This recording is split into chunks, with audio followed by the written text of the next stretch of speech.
All right, so this is a very special feast in which we celebrate the dedication of the Mother Church in the Mother Diocese. Now you might be thinking, isn't that St. Peter's Basilica? But it's not. It's actually St. John Lateran, which is the basilica named after St. John the Baptist and St. John the Apostle.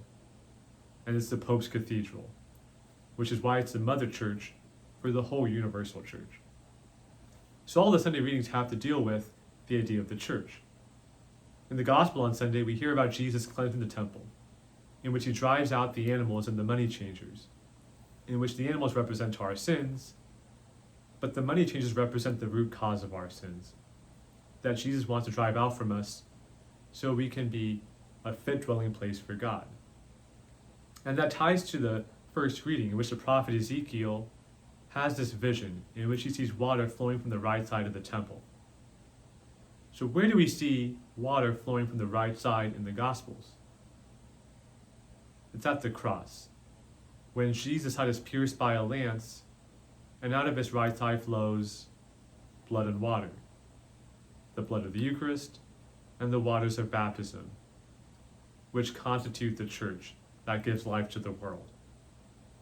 And the reason why that's important is because, again, in the Sunday Gospel, when Jesus cleansed the temple, all this noise and commotion is happening because of the animals that are there.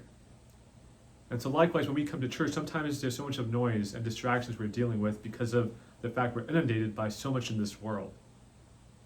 So what's the way that we can each grow to eliminate that noise so we can be that fit dwelling place for God, so we can be attentive to his word and hear his voice?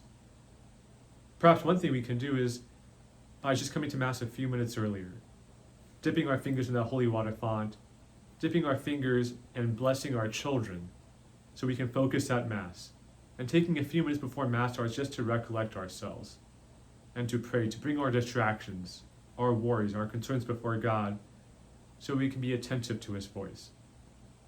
Perhaps it's at the end of Mass, after we receive the blood from the Holy Eucharist, and we spend a few minutes just taking whatever stuck out to us at Mass so we can pray with it.